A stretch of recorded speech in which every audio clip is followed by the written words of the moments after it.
Everyone, this is तनु टिप्टान और आज हम करने वाले हैं हमारी नेक्स्ट यूनिट को जिसका नाम है एटीट्यूड एंड वैल्यू। देखिए, आपको मैंने लास्ट लेक्चर के अंदर डिस्कस किया था परसेप्शन के अंदर कि जब हम हमारे पास जो इन्फॉर्मेशन होती है, ठीक है, जो भी हमारे इन्वायरमेंट के अंदर जो इन्फॉर्मेशन हमें मिलती है, उस इन्फॉर्मेशन के रिगार्डिंग आपकी विचारधारा, मेरी विचारधारा, आपके दोस्त की विचारधारा, इवन आपकी मम्मी की, इवन आपके पापा की, एक पर्सपेक्टिव के ऊपर, एक इन्फॉर्मेशन के ऊपर जो आपको मिल रही है उसके ऊपर जो कमांड होती है, या फिर मैं कहूँ कि आपके सोचने की विचारधारा हो, ठीक है, आपका एटीट्यूड है उसके प्रति, आप कैसा महसूस करते हैं, इमोशंस क्या है, हर एक पर्सन की क्या होती है, डिफरेंट डिफरेंट होती है। तभी तो कहते हैं कि जो आपका एटीट्यूड है, वैल्यू है, इमोशन है, बिलीफ है, परसेप्शन है, सभी का किसी एक मोटिव, एक इन्फॉर्मेशन के ऊपर अलग अलग होता है।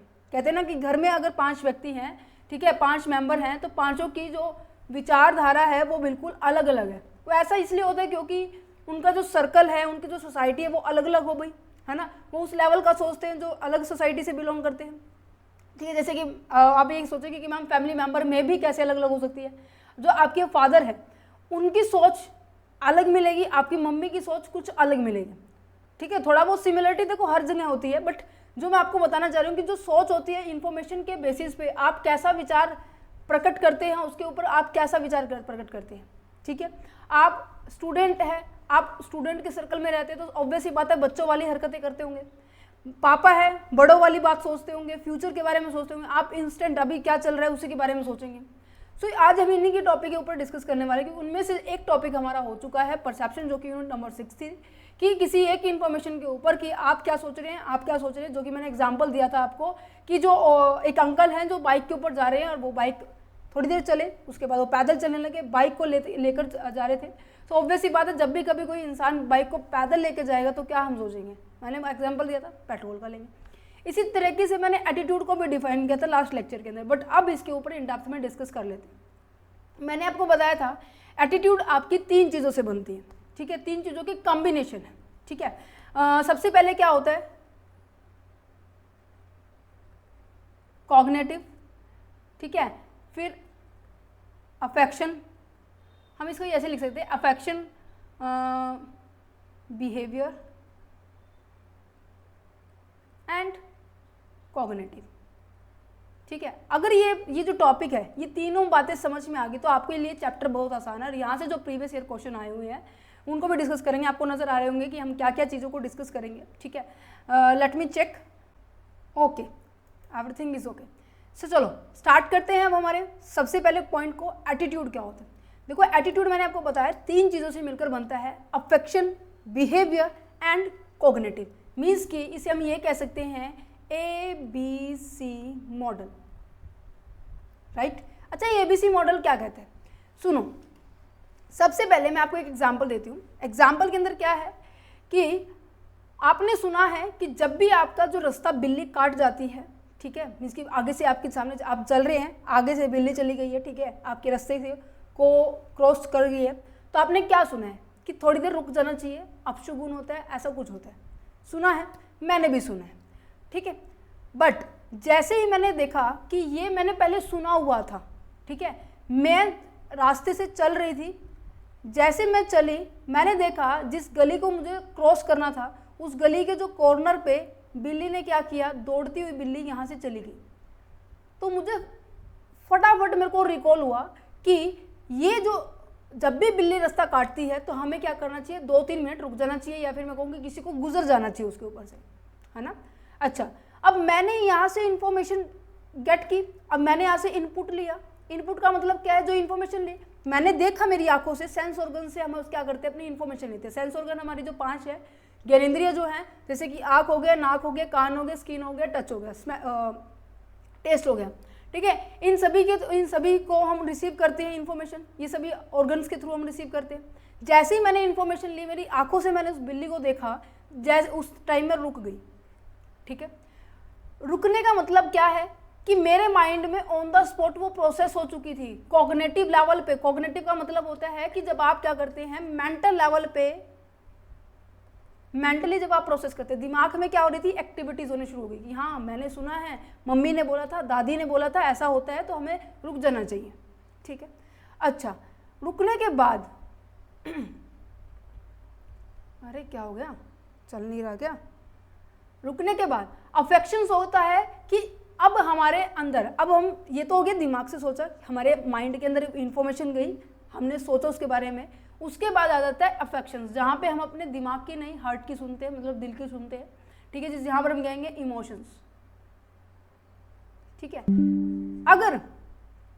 अगर सुनो, अगर मैं इसकी बात को सोचूं, समझूं और फिर उसके रिगार्डिंग मैं रिएक्ट कर रही हूँ, उसके रिगार्डिंग मैं क्या कर रही हूँ, रिएक्ट कर रही हूँ, ठीक है, और वो रिएक्शन मेरे को कहाँ नजर आएगी, मेरे बिहेवियर में नजर आएगी। बिहेवियर में कैसे नजर आएगी कि अगर मैंने सोचा, समझा, विचार किया कि ऐसे करने से ऐसे अपशगुन होता है, अगर मैं वहीं पे रुक जाती हूँ, मैं वहाँ पे क्या गई हूँ, रुक गई हूँ, तो मेरे बिहेवियर में क्या नजर आए कि मैं इन चीज़ों को मानती हूँ, मेरा बिलीफ ये कहता है, मेरी जो वैल्यू ये कहती है कि हाँ ऐसा करने से कुछ होता है। अगर मैं वहाँ रुक जाती हूँ तो मेरा एटीट्यूड कैसे नजर आ रहा है, एटीट्यूड मेरा नेगेटिव नजर आएगा। मीन्स कि आप किसी चीज़ को किस तरीके से देख रहे हैं। अब ऑब्वियस सी बात है भाई, इंसान भी तो धरती पे चल रहे हैं, हम भी पता नहीं कितने लोगों का ऐसे रास्ता काटते होंगे, हम भी पता नहीं कितने ऐसे पशु पक्षी हैं उनका रास्ता काटते होंगे, वो भी ऐसे सोच सकते हैं भाई, फिर वो तो जाएंगे ही नहीं, है ना। तो कहीं ना कहीं मेरा यहाँ पे नेगेटिव एटीट्यूड होगा, तब होगा जब मैं वहीं पे रुक जाऊँ और वेट करूँ, कोई या तो कोई गुजर जाए या फिर मैं 1-2 मिनट वेट करूँ, है ना। अच्छा, दूसरा, अगर मैं वहाँ से आगे की ओर बढ़ जाती हूँ, ठीक है, वो क्या नजर आएगा, क्या नजर आएगा, मेरा पॉजिटिव एटीट्यूड आएगा।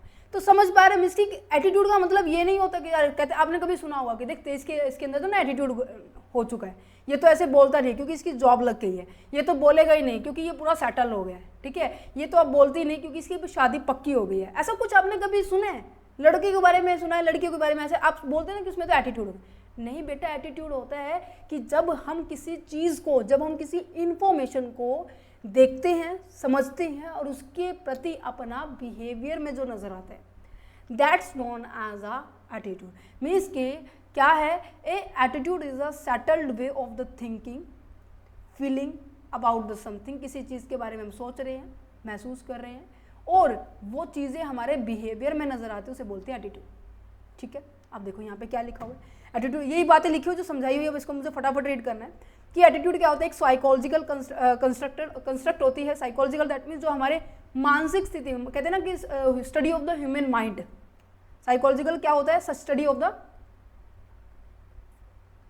ह्यूमन माइंड, ह्यूमन के माइंड के रिगार्डिंग, क्योंकि अब सबसे पहले कॉग्निशन काम करता है, हमारी मेंटल प्रोसेस होती है, किसके रिगार्डिंग, जब भी कोई चीज़ें हमारे सामने आ रही, किसी ऑब्जेक्ट के रिगार्डिंग, किसी पर्सन के रिगार्डिंग, किसी सिचुएशन के रिगार्डिंग, किसी आइडिया के रिगार्डिंग, ठीक है, ये किन किन को लेकर शामिल होकर चलता है। अब देखो ये ना काफ़ी सारी चीज़ें हैं, परसेप्शन हो गया, एटीट्यूड हो गया, वैल्यू हो गई, इमोशन हो गया, एथिक्स हो गया, ठीक है, ये काफ़ी सारी एक दूसरे से इंटररिलेटेड है, पर थोड़ा थोड़ा माइनर डिफरेंस है, ठीक है। इसलिए कहते हैं कि ये शामिल करके चलता है कौन, एटीट्यूड, बिलीफ को, इमोशंस को, बिहेवियर को, ठीक है, क्या हम किसी के प्रति कैसा रिएक्ट करते हैं, ठीक है। ये जो बिहेवियर है आपका नेगेटिव भी हो सकता है, दैट मीन्स आप इसको नेगेटिव की जगह हम ये कह सकते हैं कि अनफेवरेबल हो सकता है। पॉजिटिव को हम क्या कह सकते हैं, फेवरेबल होगा।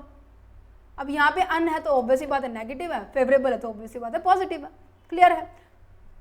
और वो कैसे फेवरेबल और अनफेवरेबल कैसे बनता है, हमारे नॉर्मली पास्ट एक्सपीरियंसेस, क्योंकि मैंने ऐसा पहले सुना था, मेरी दादी कहती थी कि बिल्ली जब चली जाती है तो रुक जाना चाहिए, है ना, या फिर ऐसे कहते हैं ना कि ऐसे थोड़ा सा थुतकार के चला जाना चाहिए, हमारे यहाँ पे ऐसे बोलते हैं, आपकी जगह पता नहीं मुझे क्या बोलते हैं, आप समझ गए होंगे मैं क्या समझाना चाह रही हूँ। आपके कल्चर आपको बताते हैं, आपके पर्सनल जो वैल्यूज़ होती हैं, जो आप खुद बनाते हैं, ठीक है, वो आपको आपके एटीट्यूड को रिप्रेजेंट करती है, ठीक है। ये मैंने आपको बताया एटीट्यूड 3 चीज़ों से बना है, ABC model of the attitude कहेंगे कि वाई अ कंज्यूमर फील, आप ऐसा क्यों फील कर रहे हैं किसी के प्रति, ठीक है। और वो पहले ना कॉग्निशंस आएगा, पहले इन्फॉर्मेशन आप रिसीव करेंगे, कंज्यूमर्स बिलीव क्या है, ठीक है, आपके माइंड में क्या विचारधारा पहले से थी, फिर उसके रिगार्डिंग आप क्या महसूस करते हैं, फिर वो आपके बिहेवियर में फाइनली नजर आता है।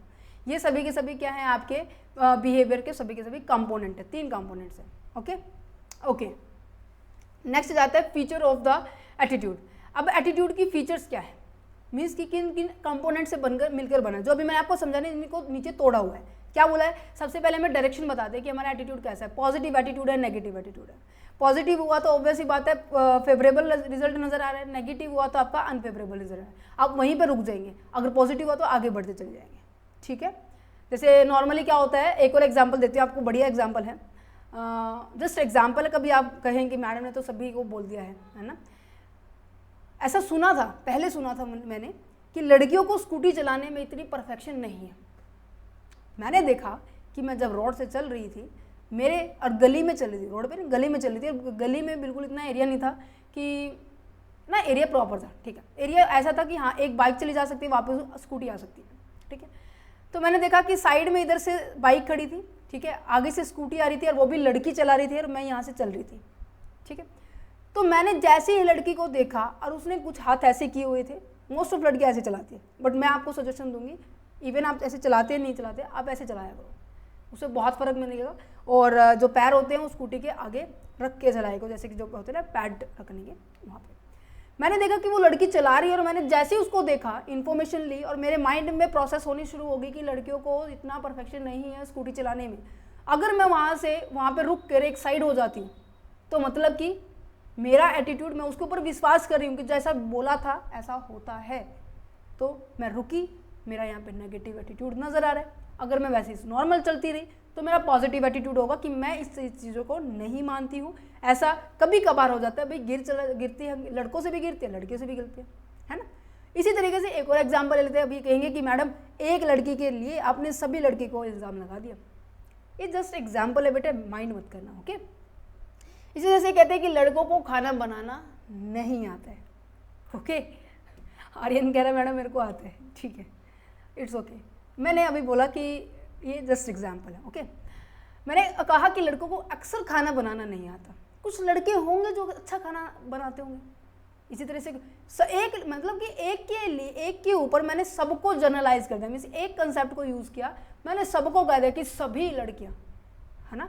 मैंने क्या कहा, अक्सर लड़कियां के साथ ऐसा मिस्टेक हो जाती है। अब मैंने कहा अक्सर लड़कों को खाना बनाना नहीं आता।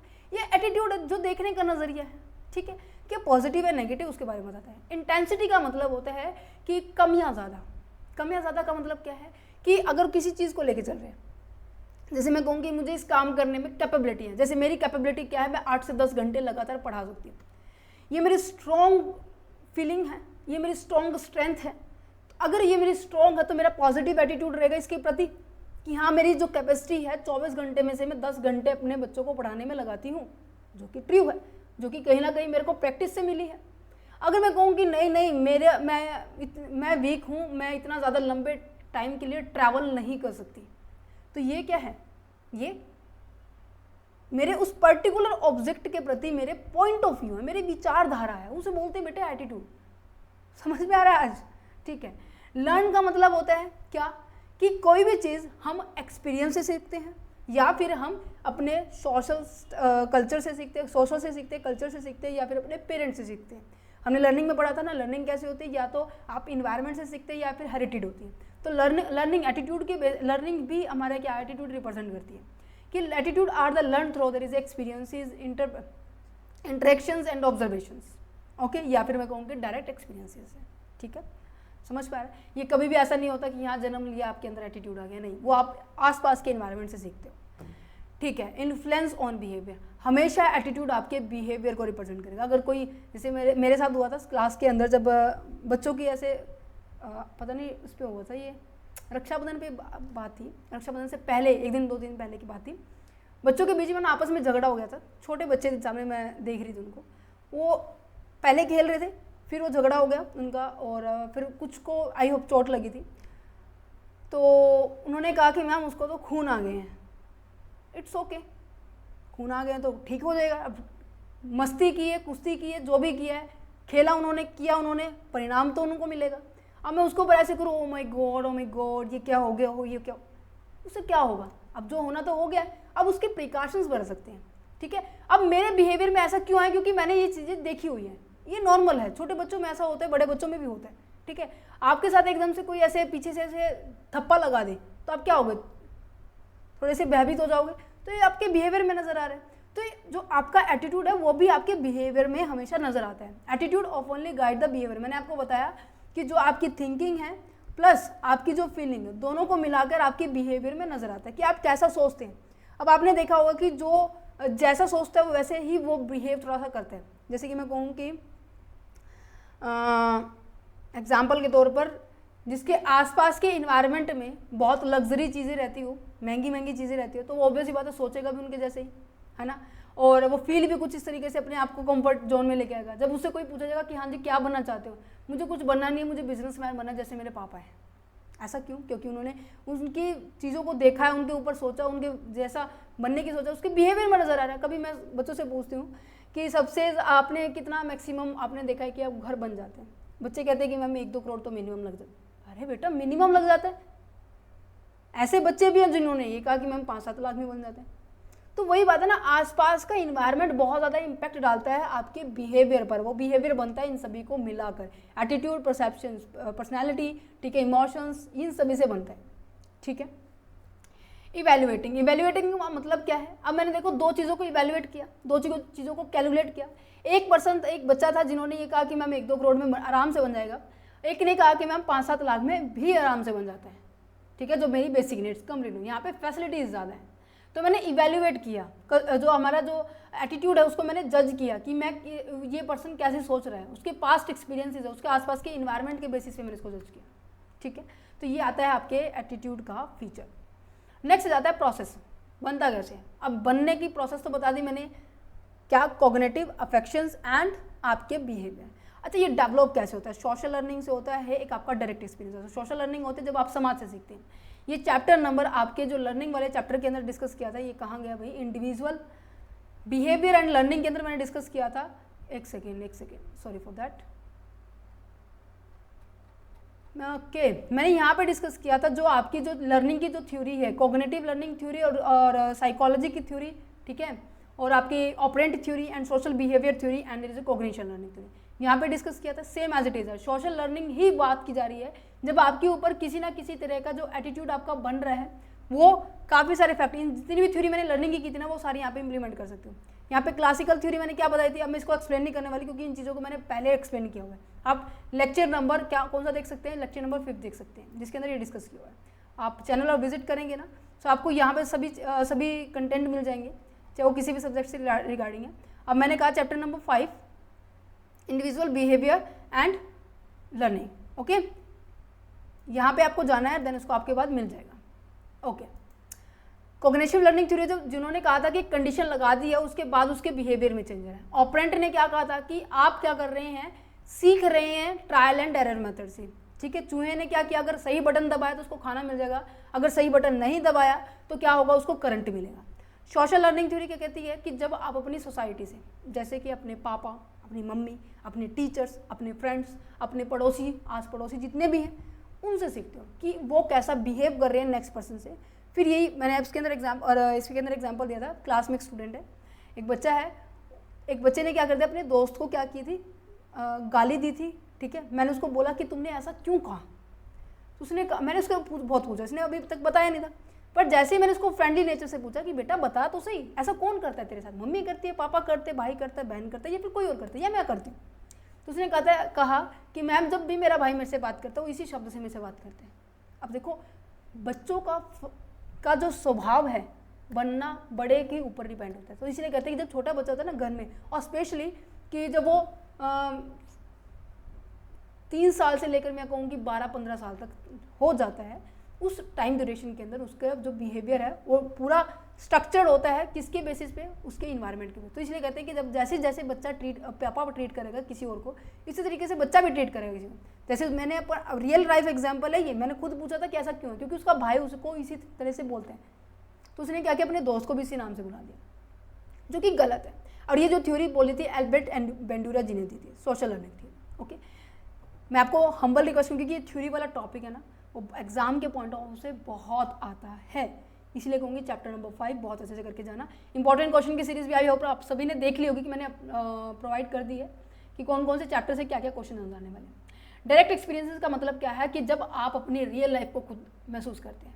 अब आपने देखा कि आपके पापा आपके साथ नहीं है, आपकी सोसाइटी आपके साथ नहीं है, कोई भी नहीं है, आप साइकिल चला रहे थे, साइकिल चलाते चलाते चलाते आपने देखा कि आप जैसे आप साइकिल चलाते जा रहे हो आप गिर गए हैं। गिरने के बाद आपने देखा कि मैं गिरा क्यों, और गिरने के बाद आपने अपने आप को कैसे संभाला, वो आपने खुद सीखा है, ठीक है।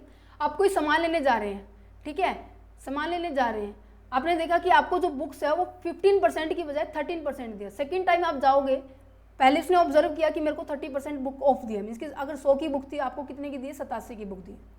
दूसरी बार आप दूसरी दुकान पे लेने गए तो 100 रुपये की बुक आपको 85 में दी। कहते कि सेम बुक यार, ये तो मैं मेरी लेके आया, तेरे साथ लेके आया, अपने फ्रेंड के साथ लेके आया, उसकी फ्रेंड की ही।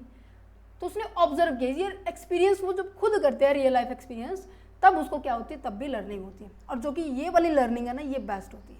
क्यों? क्योंकि जब ये कहते हैं ना कि समय सिखाता है सबको, अगर उसको कुछ सीखना है तो, है ना। अगर कुछ नहीं सीखना तो ऑब्वियस ही बात है, चाहे कितनी ही कंडीशन लगा ले, चाहे कितना ही सोशल आपके ऊपर एक्सपेरिमेंट कर ले, आप नहीं सीखेंगे। अगर आप खुद के अंदर, आपके अंदर जुनून है, या फिर आप खुद एक्सपीरियंस आपके खुद हो रहा है, ठीक है, तो क्या कहते हैं, हम ज़्यादा लर्निंग करते हैं।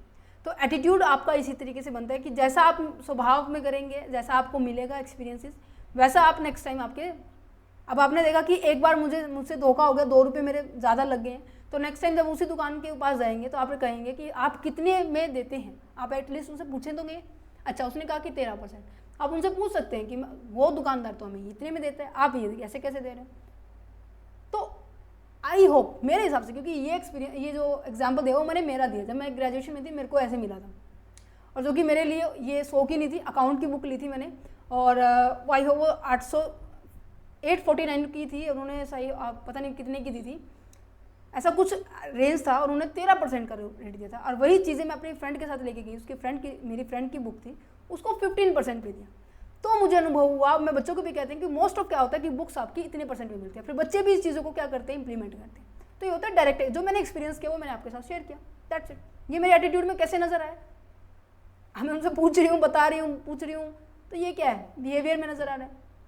अच्छा, नेक्स्ट जाता है process of the change in attitude. अभी हमने बात की कि एटीट्यूड बनता कैसे है ना, formation of the attitude, social learning से और डायरेक्ट एक्सपीरियंस से। अगर मुझे चेंज करना है तो चेंज कैसे होगा?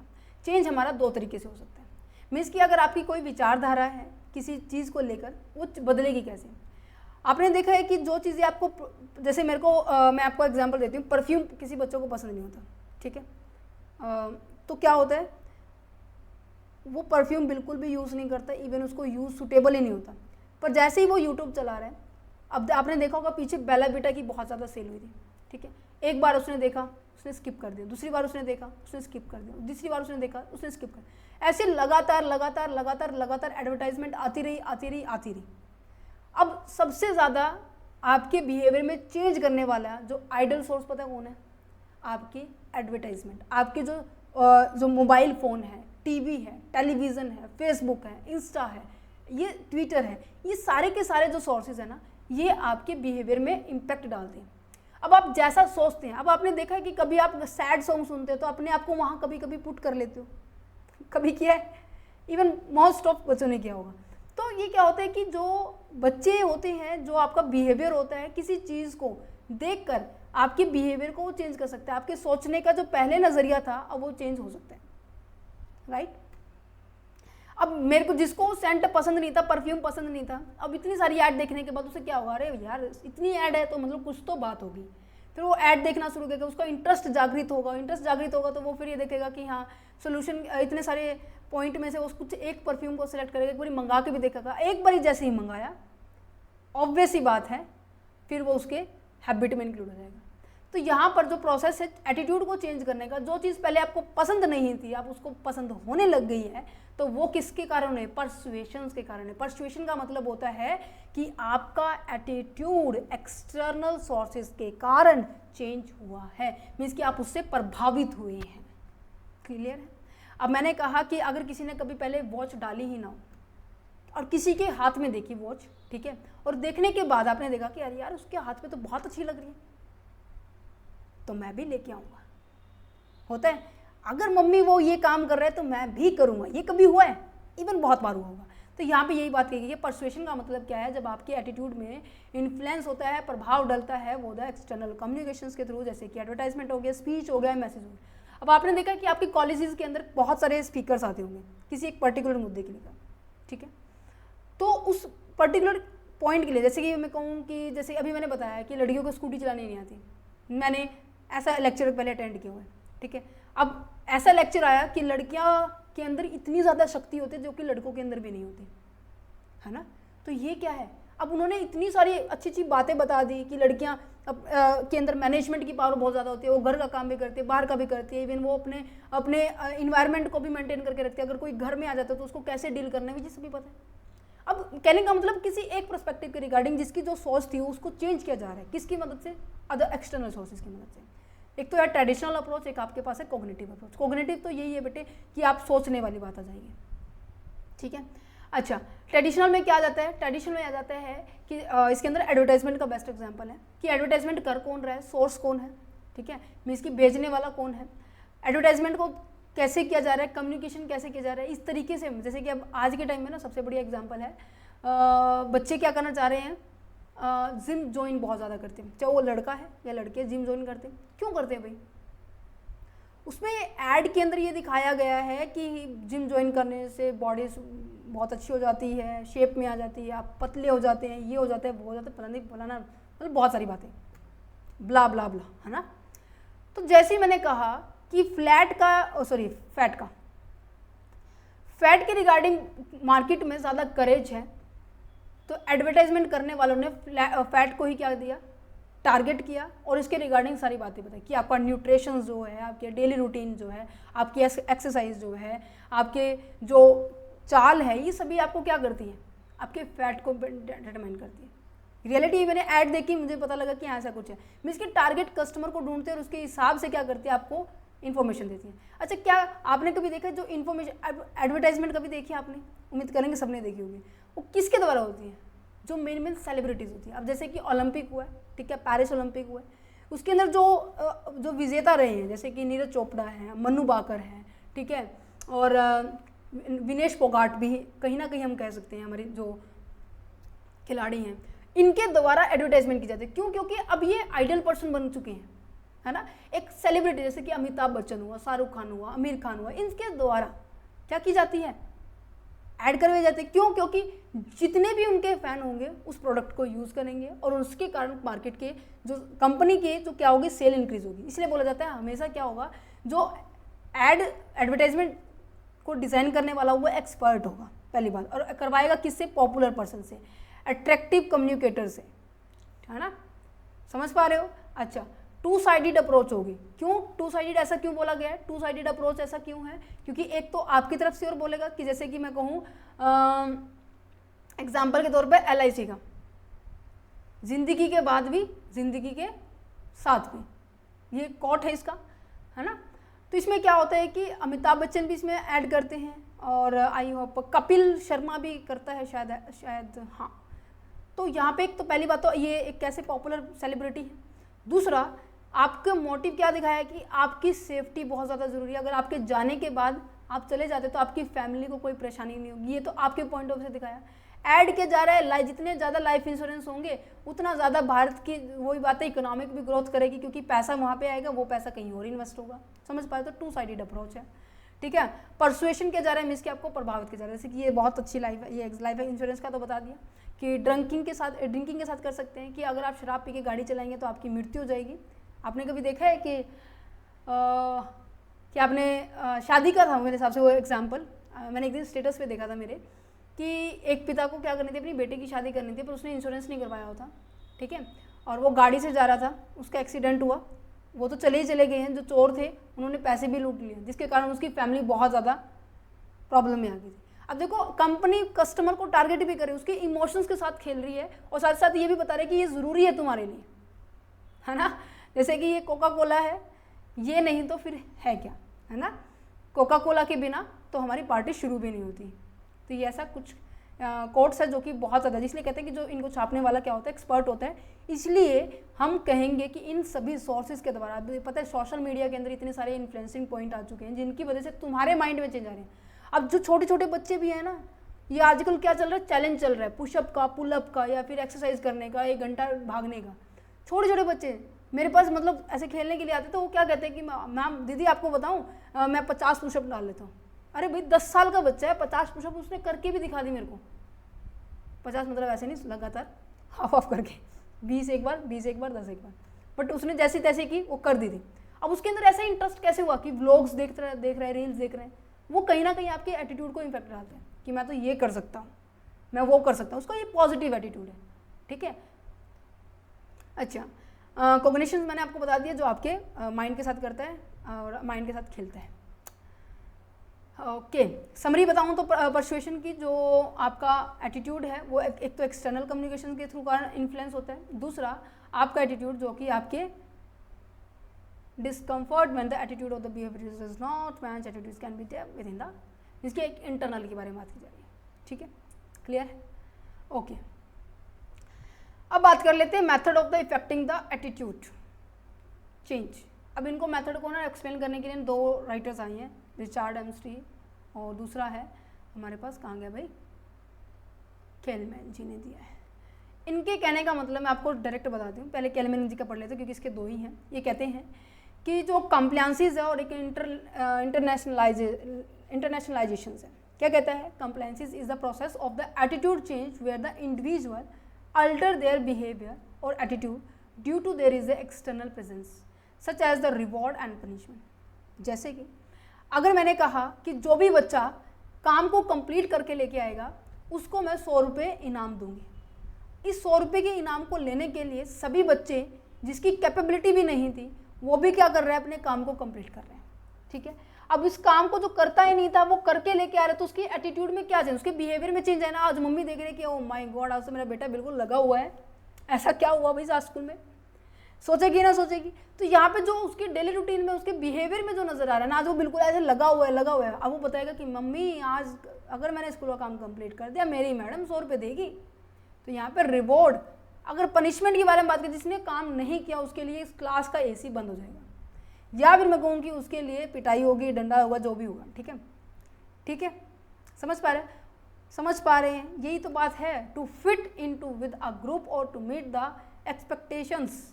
However, these changes is oftenly specifically and may not reflect the deep-sitting change in the personal belief or the values. Clear है? ये बातें घूम के आ रही हैं बार बार बिलीफ और वैल्यू के ऊपर, ओके। इंटरनेशनलाइजेशन का मतलब क्या होता है, ये भी एक ऐसा प्रोसेस है जिसके थ्रू हम एटीट्यूड के अंदर चेंज ला सकते हैं, बट कैसे where the individual adopt the new attitude और the behaviour because they are the genuinely believe in that, integrate them into their core value and the identity. पता है क्या कह रहा है कि जैसे कि इसके अंदर एग्जांपल ले सकते हैं, अगर जैसे कोई बच्चा है, उसने देखा समाज के अंदर NSS कैंप लगता है या फिर 2 अक्टूबर को स्पेशली स्वच्छता दिवस मनाया जाता है ना, स्वच्छता अभियान लगाया जाता है। तो उसने देखा कि उस दिन सभी लोग क्या कर रहे हैं, सफाई कर रहे हैं, बहुत अच्छे तरीके से हर पार्क की, हर प्लेग्राउंड की सफाई कर रहे हैं, और उसके बाद पौधे भी लगा रहे हैं, उनको देखने भी आ रहे हैं, वो लगातार उस चीज़ को ऑब्जर्व कर रहे हैं। अब उसके बिहेवियर में ये चीज़ नहीं थी, उसने कभी ऐसा किया ही नहीं था। जब भी कोई पर्सन ऐसी चीज़ों को अडॉप्ट करता है जो उसके लिए नई है, ठीक है, जो उसके लिए क्या है, नई है, और नई चीज़ों को अडॉप्ट करना, अपने बिहेवियर में लेके आना, उसे बोला जाता है इंटरनेशनलाइजेशन। दैट मीन्स अब उसका जो क्या है, इन्वायरमेंट को क्लीन बनाना, इको फ्रेंडली बनाना उसके बिहेवियर में आ जाएगा और उसके ऊपर वो काम भी करना शुरू करेगा, ठीक है, समझ में आ गया। नेक्स्ट इसके ऊपर जो था हमारे पास क्या था, रिचर्ड जी ने जो दिए थे कि हम एटीट्यूड को कैसे चेंज कर सकते हैं। उन्होंने बताया था कि सबसे पहले एक इन्फॉर्मेशन होनी चाहिए, providing the new information are specially coming from the accurate sources may the alter the belief the structures because if the information is correct logically then the person's attitude will be changed। ये कहते हैं कि जब भी कोई speaker होता है ना, आपके सामने कोई स्पीकर आता है स्पीक करने के लिए, बातचीत करने के लिए, वो कुछ ऐसे फैक्ट के ऊपर बात करते हैं, ऐसे तथ्यों के ऊपर बात करते हैं जो रियलिटी में एग्जिस्ट करते हैं, और अगर वो रियलिटी में एग्जिस्ट करते हैं तो वो भी इन चीज़ों को मानता होगा, है ना। अगर वो इन चीज़ों को मानता होगा तभी तो अपने जो स्टेज पे अपनी अनाउंसमेंट कर रहे हैं, ऐसा कुछ होता है। उससे प्रभावित होकर जब बच्चों के अंदर इम्पैक्ट आता है, उसे बोलते हैं एटीट्यूड के अंदर चेंज आना। जैसे मतलब कि आप जो चीज़ डिलीवर कर रहे हैं आप खुद उसके ऊपर विश्वास करते होंगे, तो तभी तो कहेंगे कि हमें एक न्यू इन्फॉर्मेशन मिली है, और इन्फॉर्मेशन देने वाला जो स्पीकर है वो उसके ऊपर खुद बिलीव करता होगा, ठीक है। फिर the Rosel and the reductions, कहने का मतलब कि इसके अंदर बेस्ट एग्जाम्पल है जो मैंने अभी आपको लाइफ इंश्योरेंस का एग्जाम्पल दिया।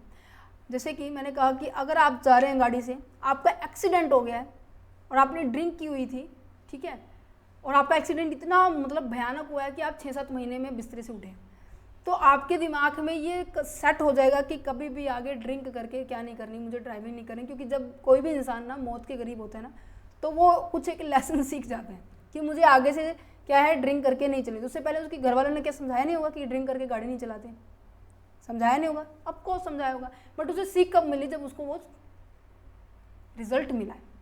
ठीक है, अगर एक बार आप क्या हो जाते हो, रोड्स के एक्सीडेंट से बच जाते हो, या फिर आप चल रहे हो एकदम से आपके ऊपर कुछ गिर जाता है, ठीक है, आप उससे बच जाते हो, ठीक है, तो आपको क्या होगा कि नेक्स्ट टाइम ना थोड़ा सा ना इधर उधर ना देख के चला कर, थोड़ा सा क्या पता कुछ भी गिर सकता है इधर से उधर से, है ना। जब भी हम रोड क्रॉस करते हैं तो इधर भी देखना चाहिए, उधर भी देखना चाहिए, ठीक है, फिर हमें क्रॉस करना चाहिए। क्या? क्योंकि आपका पहला एक इंसिडेंट ऐसा हो चुका है। इससे भी आपकी लर्निंग होती है, इससे भी आपके एटीट्यूड में चेंज होता है ना। अच्छा, नेक्स्ट कहता है, एक सेकेंड, नेक्स्ट कहता है कि जो आपका डिसोनेंस अरोजल है, वो क्या कहता है कि जब भी आप किसी के साथ गलत व्यवहार करते हो और व्यवहार करने के बाद आपको ये महसूस होता है थोड़े टाइम के बाद कि मुझे यार ऐसा नहीं करना चाहिए था, मुझे उस टाइम ऐसा नहीं करना चाहिए था, तो वो जब आपको गिल्ट फील करता है और नेक्स्ट टाइम ये कहता है कि आगे कभी भी हुआ कि मैं ऐसा नहीं करूँगा। जैसे कि मोस्ट ऑफ ऐसा होता था कि अगर किसी के साथ, अगर आप बैंक में जा रहे हो, आपके साथ गलत स्वभाव हुआ और आपका मोटिव ही बैंक में जाने का था, मोटिव क्या है कि आपको बैंक के अंदर SBI PO की पोस्ट पे जाना है, ठीक है, तो आपने देखा कि जो PO है जिस बैंक में मैं अभी हूँ वो स्वभाव अच्छे से नहीं कर रहा, फिर कहते हैं कि जब मैं PO बन जाऊँगा तो मैं ऐसा नहीं करूँगा। उसके एटीट्यूड में, वो उसके स्वभाव में ऐसा चेंज आ जाएगा, या तो उसके वो बिल्कुल ही बनना नहीं चाहेगा, ठीक है, या फिर वो बन के इस तरीके के स्वभाव को वो नहीं करेगा जैसे उन्होंने किया। जैसे कि इसके अंदर क्या एग्जाम्पल लिखा हुआ है, cheating to the another person, किसी दूसरे व्यक्ति को चीट करना, ठीक है, धोखाधड़ी हो सकती है। या फिर कह सकते हैं कि एग्जाम में स्टूडेंट्स का हो सकता है कि आप तो सही आंसर लिख रहे हैं और बच्चों को गलत बता रहा है कोई बच्चा, ठीक है, बट उसको जाने के बाद वो पता चला कि ऐसा नहीं करना चाहिए। आप रास्ते में जा रहे हैं और आपने देखा कि रास्ते में नहीं, क्यों आप कोई एग्जाम देने जा रहे हैं, कोई एग्जामिनेशन सेंटर पे गए हैं और वहाँ पे मतलब एंट्री में कोई भी ना तो पेन पेंसिल क्लेचर कुछ भी नहीं लेके जाना होता, तो इतने सारे पेन इकट्ठा हो जाते हैं। तो सर जाते जाते पता क्या कहते हैं, अपने पेन जो भी सामान अपना साथ लेके जाना। जिसका सामान था ही नहीं वो भी जाके पेन 4 उठा के ले आया, तो कहीं ना कहीं आते वक्त उसके दिमाग में ये आएगा कि अरे मैंने ये क्या किया, जब मेरे था ही नहीं सामान तो मुझे लाना नहीं चाहिए था ना। That's it. तो ये आपके एटीट्यूड में चेंज करते हैं, ठीक है, क्योंकि ऐसा सिनेरियो आगे भी आएगा तो आपको ये सीन जो पक्का याद आएगा। पोजिशनल डिस्क्रिपेंसी का मतलब क्या होता है कि जब आपके जो जैसा आप सोच रहे हैं उसकी बजाय, उसकी सोचने के बजाय आपके टीचर कुछ कहते हैं। जैसे कि मैं कहती हूँ कि मेरे स्टूडेंट्स को कि कम से कम 6 घंटे डेली पढ़ना चाहिए, मिनिमम इतना पढ़ते हो सफिशिएंट, आप अच्छे से मार्क्स ले सकते हो। अच्छा, बच्चे कह रहे थे कि नहीं मैम हम तो बस 2 घंटे में अपना सारा काम कर देते हैं और सारा हो भी जाता है। तो मैंने कहा कि अगर आप एग्ज़ाम के अंदर अच्छे मार्क्स लाना चाहते हो, अच्छा स्कोर करना चाहते हो, बिना किसी टेंशन, बिना किसी हेजिटेशन के, तो आपको डेली 6 घंटे पढ़ना होगा। तो उस चीज़ से प्रभावित होते हुए बच्चों ने अच्छे एग्जाम के लिए, और मैंने साथ में ये रख दिया कि जो भी फर्स्ट आएगा उसको कुछ ना कुछ मिलेगा। तो ये क्या है, पोजीशन डिस्क्रिमिनेशन है। मीन्स की डिस्क्रिमिनेशन बिटवीन द इंडिविजुअल और वन पोजीशन, उसकी जो खुद की सोच थी, and the position advocated by the other, किसी दूसरे ने दिया है, उन दोनों के बीच की जो सोचने की जो विचारधारा को चेंज कर दिया, किसके, बच्चे की। एग्जाम्पल स्टूडेंट का है, एग्जाम का एग्जाम्पल लिया मैंने। Participation in the decision making, ये कहते हैं ना कि इनिशिएटिव्स की भावना होनी चाहिए। इनिशिएटिव्स का मतलब कहते हैं पहल करना। कितने सारे एम्प्लॉई हैं और उनको मौका दिया जा रहा है कि हाँ जी कंपटीशन आ रहा है, पार्टिसिपेट करो, बट उनमें से केवल यही आगे बढ़ रहे हैं, तो इनिशिएटिव की भावना किस में, उसका एटीट्यूड कुछ और ही मिलेगा। पता है कि एक बार जब पार्टिसिपेट करेगा थोड़ी हेजिटेशन होगी, दूसरी बार पार्टिसिपेट करेगा, दूसरी फिर कुछ हेजिटेशन होगी, तो इनके बारे में बात करें। अब लास्ट पॉइंट रहता है कि मीनिंग ऑफ वैल्यू। वैल्यू क्या होती है, जो आपको बताता है कि क्या गलत है, क्या गलत नहीं है। इसी कहते हैं ना कि इंसान को ऑनेस्ट होना चाहिए, पंचुअल होना चाहिए, माता पिता का सम्मान करना चाहिए, है ना। ये क्या है, ये एथिक्स है या वैल्यू है, ये एथिक्स है। एथिक्स क्या होती है, स्टैंडर्डाइज होती है, जो मोस्ट ऑफ सबके ऊपर इंप्लीमेंट होती है। बट वैल्यू क्या करते हैं, पर्सनली क्या करते हैं, लोग खुद की अपनी बनाते हैं, ठीक है। पर्सनल होती है ये, सबसे पहली बात। कल्चर बिलीफ के ऊपर डिपेंड करते हैं सबसे ज़्यादा वैल्यू, ठीक है। ये कहते हैं ना कि मंदिर में चप्पल निकाल के जाना चाहिए, मंदिर में गुरुद्वारे में जब जाते हो तो सिर ढक के जाना चाहिए, ठीक है। जब नगर कीर्तन होता है तो ताड़ी नहीं बजाते। तो कुछ एक फैक्ट्स हैं जो कि आप लोगों ने बनाई हुई है। अब मुझे देखो एग्जाम्पल है, ठीक है। कहीं के यहाँ कहीं कुछ और मानते होंगे कि किसी के यहाँ शादी में ब्लैक कपड़ा नहीं डालते, बट किसी के यहाँ तो प्रॉपर ब्लैक डालते हैं। किसी के यहाँ कहते हैं कि शादी में वाइट कपड़ा नहीं डालते, तो किसी के यहाँ तो स्पेशल वाइट कपड़ा ही डालते हैं। तो ये बात है कि हम अपने आप से लोगों ने कुछ बनाया हुआ है जिसको वो मानते हैं, ठीक है गलत है वो अपने आप ही जज कर लेते हैं। बट एथिक्स क्या होता है, मोस्टली क्या होता है, इससे थोड़ा बड़ा होता है, ठीक है, और वो थोड़े से बड़े लेवल पे राइट और रॉन्ग को बताती है, ठीक है, कि आपको ऑनेस्ट रहना चाहिए, आपको अपने पेरेंट्स का कहा मानना चाहिए, ठीक है, आप अगर किसी ऑर्गेनाइजेशन में काम करते हैं तो उसके अंदर भी ईमानदारी से काम करना चाहिए।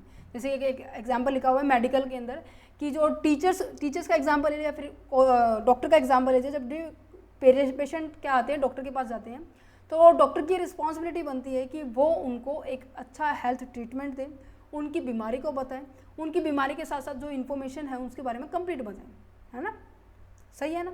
तो वैल्यू क्या होती है, पर्सनल होती है, कल्चर बिलीफ होती है about what it is important, उनके लिए क्या ज़रूरी है। बट एथिक्स क्या बताता है, एथिक्स बताता है फॉर्मल प्रिंसिपल, ये थोड़े से इनफॉर्मल होते हैं, ठीक है। Define the acceptable behaviour with in the specific context, कुछ एक स्पेसिफिक संदर्भ में, ठीक है, सिचुएशन में। क्लियर है, ये हो गया चैप्टर बेटे कंप्लीट। बहुत छोटा सा चैप्टर था बट थोड़ा सा समझने वाली बात है, कॉग्निटिव का ही यूज़ करना होगा। हमने मीनिंग पढ़ लिया, फीचर इसकी पढ़ ली है, प्रोसेस हमने पढ़ लिया, process of the change attitude करने के बाद पढ़ लिए हैं, फिर एटीट्यूड को चेंज करने के मेथड्स हमने पढ़े, फिर उसके बाद 2 मेथड और दिए हुए थे, रिचार्ड और आपके कैलमेन ने दिए हुए थे, कैविन था या कैलमेन था, ट्रेडिशनल अप्रोच होगी है, हाँ सभी चैप्टर पूरा हो गया चैप्टर ये कंप्लीट, कैलमेन ने दिए हुए थे। वैल्यू हो गया, एथिक्स हो गया। आप क्वेश्चन पेपर चैनल पर भी विजिट कर सकते हैं, आपको प्रीवियस ईयर सभी मोस्ट ऑफ क्वेश्चन पेपर आपको मिल जाएंगे, ठीक है। अच्छा जी, उसके बाद आपको ये जो प्रीवियस क्वेश्चन जो आया हुआ है, most of attitude of the people in the organisation पूछा हुआ है, कंसेप्ट ऑफ द एटीट्यूड पूछा हुआ है, और इसकी प्रोसेस के ऊपर क्वेश्चन आया 2024 में, ठीक है। ओके, ये पूरी समरी है, ये एटीट्यूड और वैल्यू में क्या मतलब होता है, ठीक है। चलो मिलते हैं हमारे नेक्स्ट लेक्चर के अंदर। नेक्स्ट लेक्चर हमारा है पर्सनैलिटी के ऊपर, ठीक है। All the very best for your exam. अगर आप ये नोट्स लेना चाहते हैं जो भी मैंने आपको जिनमें से मैंने एक्सप्लेन किया, आप ले सकते हैं। ₹9 आपको पे करना होगा।